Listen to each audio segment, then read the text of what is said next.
Olá, pesquisadores, sejam bem-vindos a mais uma lição. Hoje é terça-feira e não se esqueçam de ler o verso que está em Isaías, capítulo 40, verso 26. E nós vamos aprender sobre uma semana de 7 dias e não de milhares ou milhões de anos. Como será que o nosso mundo foi criado? E aqui nós vamos descobrir que existem várias teorias.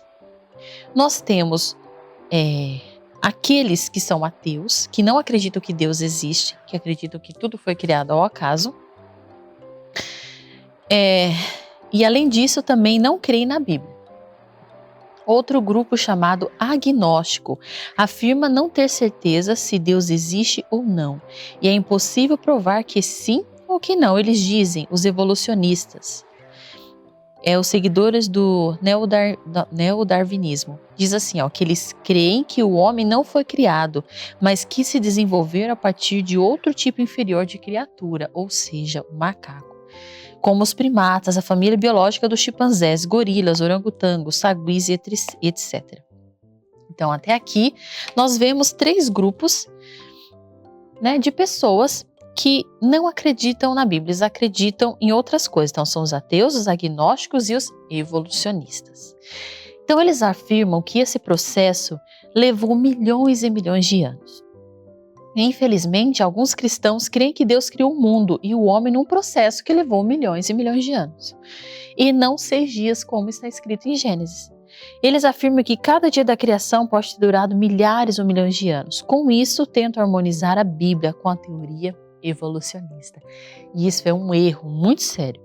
Todas essas crenças estão erradas porque vão contra a verdade da palavra de Deus. Portanto, devemos saber por nós mesmos a origem de nossa espécie da Bíblia para que ninguém possa nos enganar. Olha só que interessante, pequenos pesquisadores. Então, eu espero que você não faça parte de nenhum desses grupos, desses 3 grupos que nós falamos aqui. Você deve sim estudar sobre eles.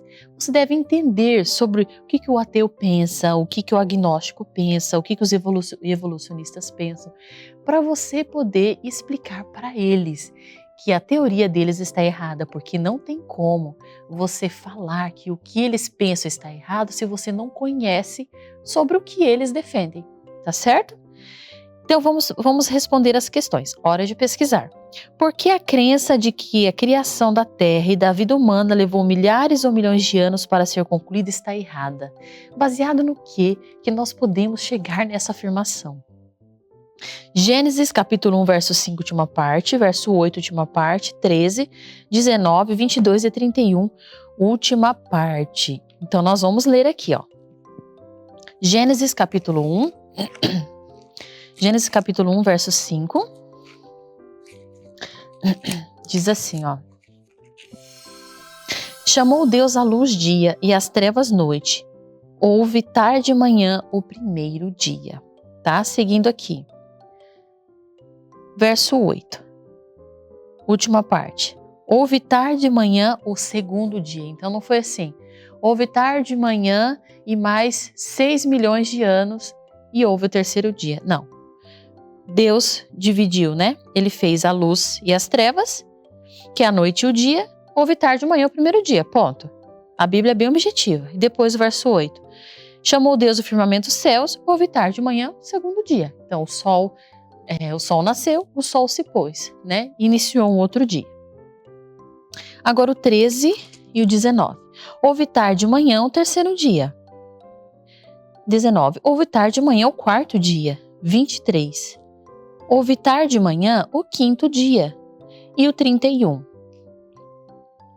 Viu Deus tudo quanto fizera, e eis que era muito bom. Houve tarde e manhã o sexto dia.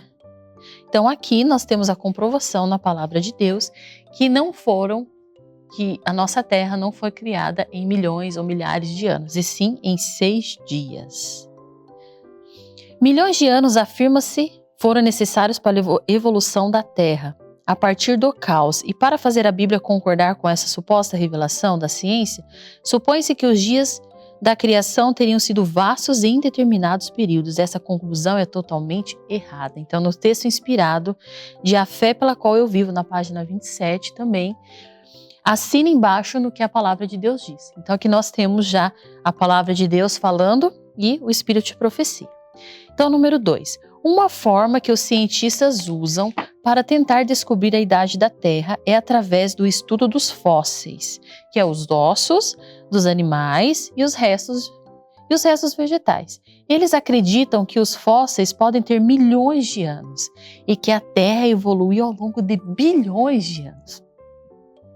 Como puderam chegar a conclusões tão erradas?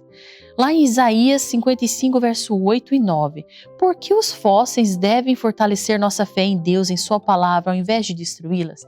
Então, se Deus permitiu, lembra, nós estudamos na lição de domingo, que tudo que existe nessa terra, também tudo que respira, tudo que está, todas as plantas, tudo que respira os animais, os seres vivos, todos os vegetais e até os fósseis, que diz aqui, que estão soterrados, os ossos, estão no fundo do mar, foram permitidos que ficassem ali para o quê? Para que quando os historiadores descobrissem, se manifestasse o quê? O poder de Deus, a honra e glória de Deus.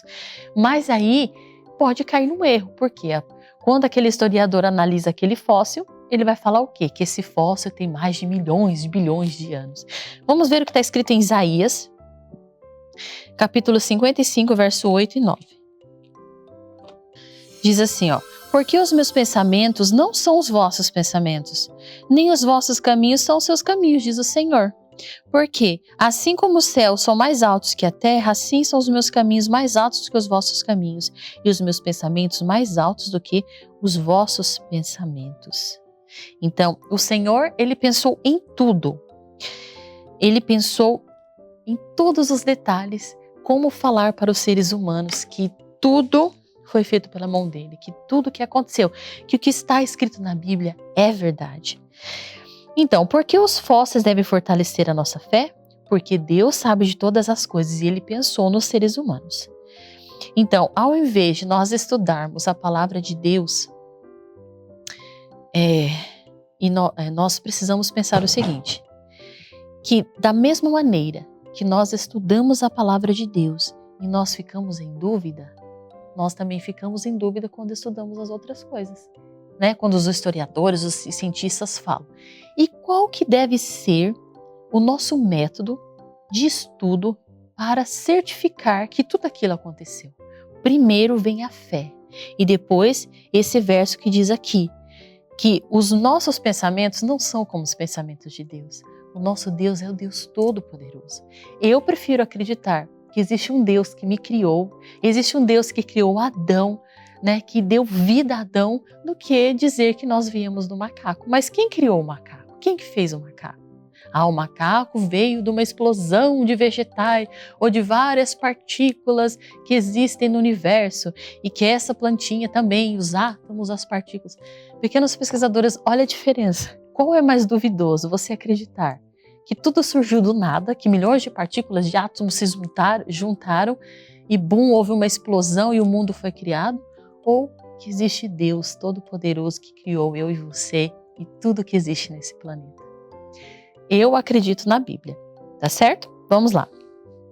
A ciência humana nunca pôde explicar as maravilhas obras de Deus. Ele ordenou que homens, animais e árvores, muitas vezes maiores do que as espécies atuais e outras coisas, fossem sepultados na terra no momento do dilúvio e fossem preservados para provar ao homem que os habitantes do mundo antigo pereceram por uma inundação. Deus planejou que a descoberta dessas coisas na terra afirmasse a fé humana na história inspirada da Bíblia. Então, ele sabia que nós iríamos ficar com dúvida. Mas será mesmo? Será que isso aconteceu mesmo? Será? Será que isso é verdade? Então, o nosso Deus, os seus pensamentos são mais altos que os nossos pensamentos. Não tem comparação. Ele já pensou em tudo, já calculou tudo, porque ele sabia como o ser humano ia ser curioso, porque foi ele que criou. Número 3. Muitas escolas têm ensinado a evolução desde o jardim da infância até a faculdade. Como esse ensino influenciará esses jovens? Olha só, então muitas escolas têm ensinado a evolução desde o jardim de infância até a faculdade. Como esse ensino influenciará esses jovens? Então aqui é uma pergunta reflexiva com uma resposta muito séria e assustadora. Então a resposta diz o seguinte, que levará os jovens a duvidar do que é certo. E nessa dúvida o que acontece? Os jovens as crianças vão crescer sem fé, né? Vão achar que elas foram criadas do nada, que não existe um Deus que olha por nós. Então o perigo de você acreditar, pequeno pesquisador, no evolucionismo, de só estudar sobre isso, o que vai acontecer? Você vai deixar de acreditar que existe um Deus que criou tudo para você. Então lembre-se desse outro texto inspirado da pergunta 2, que vocês vão assinalar, que é a resposta, tá? Que o nosso Deus planejou essas coisas para o quê? Que o ser humano tivesse fé na história inspirada da Bíblia, tá certo? Então, e a resposta da 3, levará os jovens a duvidar e a não terem o que é a fé. Diz assim, no texto inspirado da pergunta 3, assim o estudo da ciência, que deveria transmitir o conhecimento de Deus, fica tão misturado às especulações e teorias humanas que leva o quê? A incredulidade, a falta da fé. Porque eles usam a desculpa assim, que a ciência, ela mostra como aconteceu, que ela usa os fatos e ela demonstra o que aconteceu. E que o criacionismo não. O criacionismo você acredita o quê? Pela fé. Mas é aí que a ciência se engana, né? Por quê? Porque quando você olha para a natureza de Deus, não é só a fé que faz você acreditar que existe um Deus, é a própria natureza que mostra para você que é impossível tantos detalhes, tanta perfeição, tanta beleza ser criado pelo acaso, por uma explosão, né? Ser criado do nada. Então, a ciência mesmo, ela se contradiz. E o que? O criacionismo, ele vence, sempre vai vencer. Tá certo? Chegamos ao final da lição de terça-feira. Aquele abraço para você bem apertado. Fiquem com Deus e até amanhã. Tchau, tchau.